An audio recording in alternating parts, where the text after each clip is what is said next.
Hey, what's up guys? This is Prapreet and this is going to be the fourth video on how to shoot Punjabi weddings.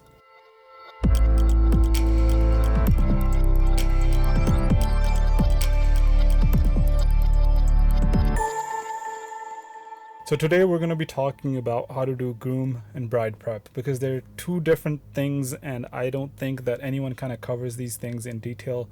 You kind of just expect to go by the flow, and a lot of the photographers and videographers who aren't prone to shooting Punjabi weddings don't actually know what happens in these events.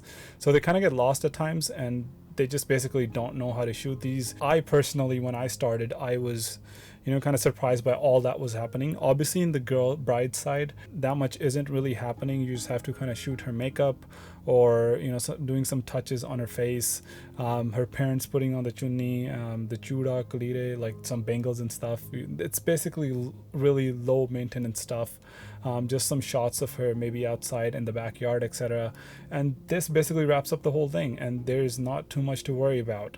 But on the groom side, on the other hand, there's so much else to worry about. It's literally insane because you literally got someone tying a turban on his head, his parents or his brother to put on the sherwani or the jacket on top of his body, and you kind of get you have to get those shots. You have to get shots of, and then there's more rituals that happen on the guy's side, which is like really a big deal for a lot of families. So basically they'll sit down and they'll put in some black stuff in his eyes and stuff like that. They'll put on the kalgi, which goes on top of his turban.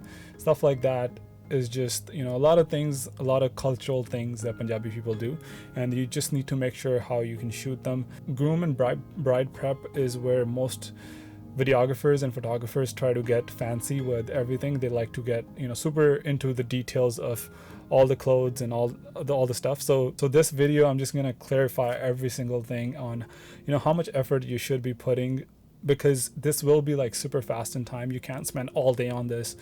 They'll have a deadline. You probably have like an hour max at their house to leave. So first let's talk about bride's side.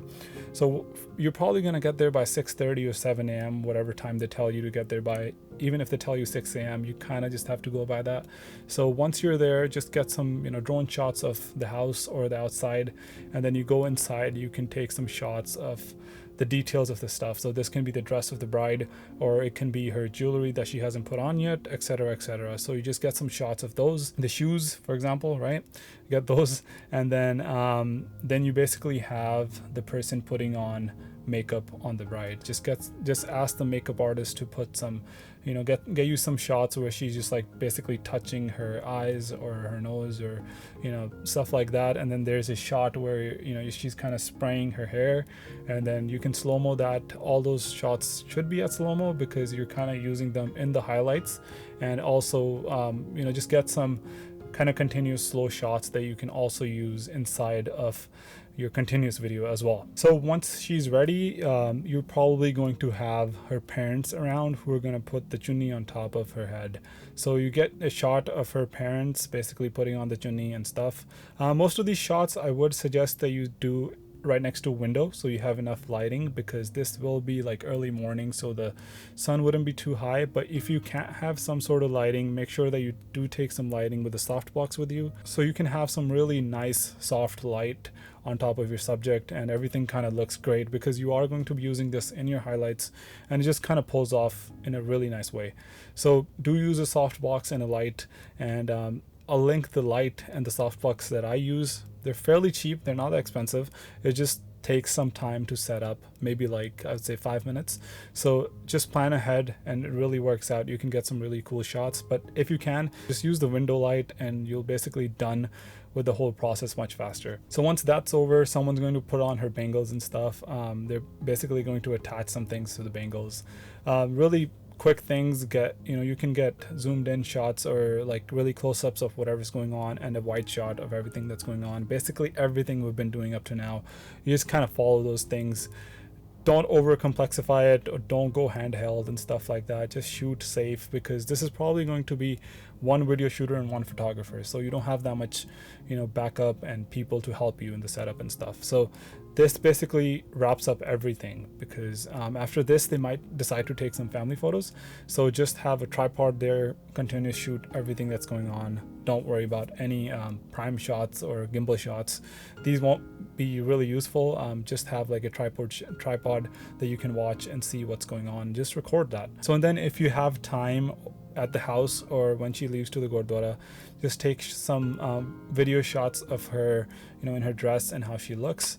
And that's basically all the bride side is. And then the groom's on the other side, and the groom side will be actually more complex, as I said.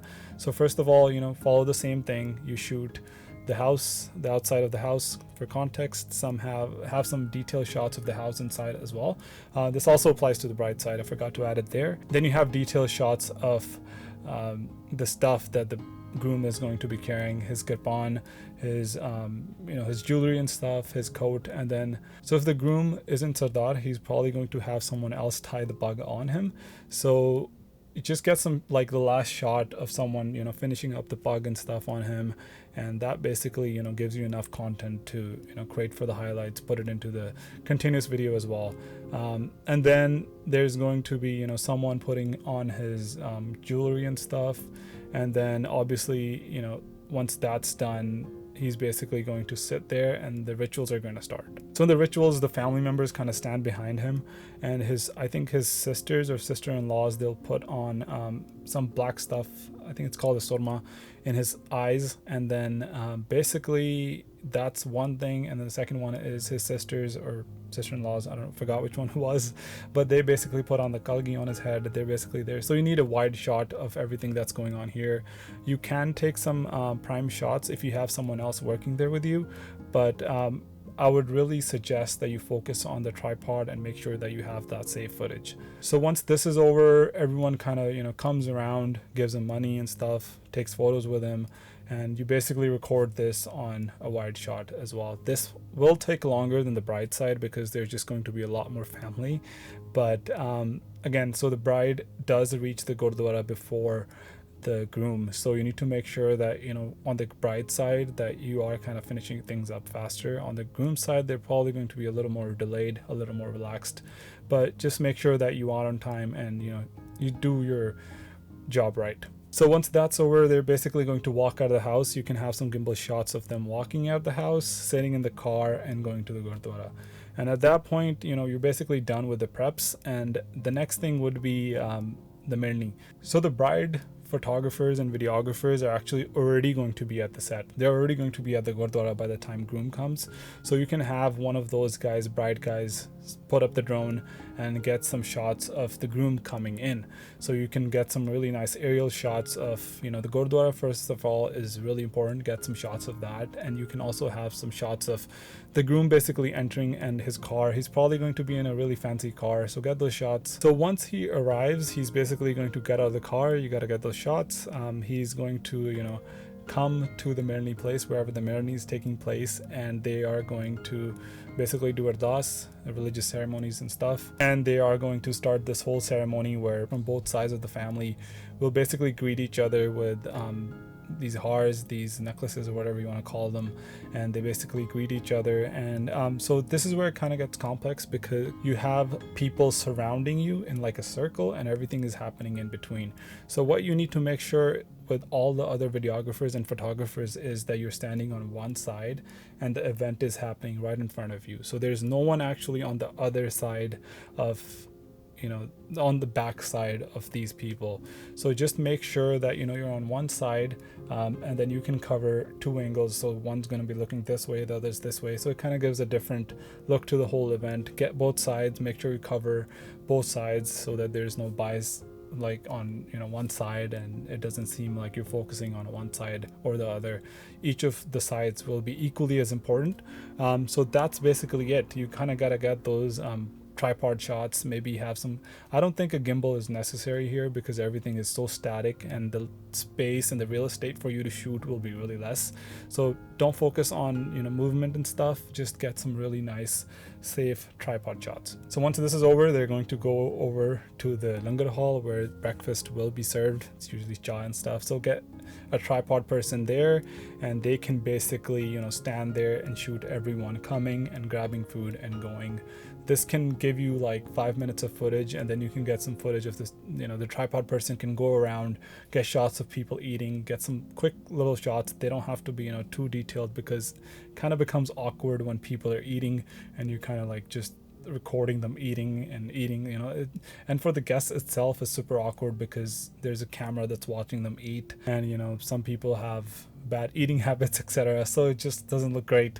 Once that is over, you're basically done. But one thing that I did forget to mention is while this whole breakfast thing is happening, you need to have the other people actually inside the Darbar hall setting up the lights and everything, because once breakfast is over, they're basically going to go into the hall and they're going to start doing their thing, and you won't have actual time to like set up the lights. You won't have time to set up everything else. So make sure that only one person goes and shoots the breakfast while other people are in the main hall and they're just setting up their lights, the tripod and the gimbal, and everything is ready to go for the event, because this is the biggest event, right? Like this is the most, like, it's a wedding, right? This is when the wedding actually happens, so it's the most important event of the whole thing. It's a wedding, so the wedding is most important. But once this is over, you basically once breakfast is over, everyone's gonna come in, and at the same time, you know, like this person who is on the tripod can eat.